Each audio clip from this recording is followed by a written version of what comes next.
अस्सलाम वालेकुम। मैंने थोड़ी देर पहले एक कॉल मुझे आती है और उसमें मुझे बोला जाता है एक साहब की तरफ से कि भाई आप जो है ना एक स्पेसिफिक सोसाइटी का नाम लिया जाता है, रावलपिंडी इस्लामाबाद की स्पेसिफिक हाउसिंग प्रोजेक्ट है, उसकी आप वीडियो क्यों नहीं बनाते। तो मैंने उनसे यही इसरार किया कि जिस हाउसिंग सोसाइटी के बारे में मैं अगर सेटिस्फाइड नहीं हूँ, कुछ मेरे क्राइटेरियाज़ हैं, मैं उसको देखता हूँ, मैं बड़े ग्रुप को देखता हूँ, मैं देखता हूँ कि भाई कोई बड़ा ग्रुप जो डिलीवर कर रहा हो, इस तरह ना हो कि भाई वहाँ पे कोई ख्यालों में ख्वाबों में कोई एक सोसाइटी घूम रही है और उसको लोग बेच रहे हैं। वो सोसाइटी मेरे नज़दीक जो है ना एक फ्रॉड है। फ्यूचर में वो एक हाईली रिस्क एरियाज़ है। जब भी मेरे क्लाइंट मुझसे बात करते हैं तो मैं उनको कुछ रिस्क की परसेंटेज बता रहा होता हूँ कि यार इसमें इतना परसेंट रिस्क है, मेरे हवाले से, मेरी कैलकुलेशन के हवाले से इतना परसेंट रिस्क है, लेकिन ये कैलकुलेटेड रिस्क है। मैं अनकैलकुलेटेड रिस्क ब्लाइंडली मैं कभी भी इस चीज़ पे नहीं जाता हूँ कि जी फलानी सेलिब्रिटी ने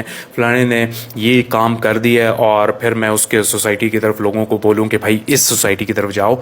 नहीं, रिस्क मैं आपको बता दूं कि इन्वेस्टमेंट इज़ रिस्क। आप कभी भी ये नहीं कह सकते कि भाई ये 0% रिस्क है, लेकिन हमारी कोशिश होती है कि रिस्क को आजकल के दौर में, आजकल के इन्फ्लेशन के और इकोनॉमिकल कंडीशंस जो है ना बहुत बुरी जा रही हैं, उसके दौर में रिस्क को कम से कम रखा जाए। और अगर मैं 5 इन्वेस्टमेंट्स किसी की करा रहा हूँ तो दो मैं हाईली रिस्की एरियाज़ पे करा दूंगा, लेकिन 3 ऐसे रिस्क एरियाज़ पे कराऊंगा जहां पर जो रिस्क परसेंटेज होगी वो 25%, 20% होगी, इससे ज़्यादा नहीं होगी। हाँ, बहुत सारे लोग मुझसे पूछते हैं कि यार 0% रिस्क की एरियाज, 0% रिस्क की एरिया के लिए ये चाहिए कि भाई आप डायरेक्ट ज़्यादा अमाउंट चाहिए, उसके लिए थोड़ी अमाउंट नहीं चाहिए।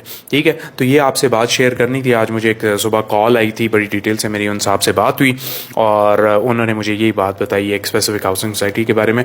तो काइंडली इंसिस्ट ना किया करें किसी भी हाउसिंग सोसाइटी के बारे में वीडियो बनाने के लिए। अगर आपकी वहाँ पे इन्वेस्टमेंट है, हम लोगों को बहुत सारी चीज़ें देखनी पड़ती है, बहुत सारे हमें जो है ना चेक बॉक्स हमें चेक करने पड़ते हैं, उसके बाद हम आप लोगों को गाइड करते हैं कि यार इस हाउसिंग सोसाइटी में ये स्पेसिफिक। और कोई मेरे सगे नहीं है, मैं आपको बता दूं, कोई हाउसिंग प्रोजेक्ट मेरा कोई सगा नहीं है, सारे बराबर हैं। मैं बाज़ औक़ात मुझे लोग कहते हैं यार आप बहुत स्ट्रेट फॉरवर्ड है, आप कहते हैं कि जी यहाँ पे ना करें, और आप जो है ना बहुत दफ़ा मुझे ये कहा जाता है कि जी हम एक खूबसूरत सी आवाज़ वाली खातून ने हमें कॉल की, उन्होंने कहा सर आपकी इन्वेस्टमेंट कल डबल हो जाएगी, लेकिन आप हमें कंफ्यूज करके कह रहे हैं कि यार कि ये तो वो प्रोजेक्ट जो है वो उसका कोई सर है ना पैर है, तो आप वहाँ पे क्यों इन्वेस्ट कर रहे हैं। भाई मैं वही बोलूँगा जो फैक्ट होगा, जो रियलिटी होगी। ठीक है, तो इसीलिए इंशाल्लाह मिलते हैं नेक्स्ट वीडियो में। Till then take care,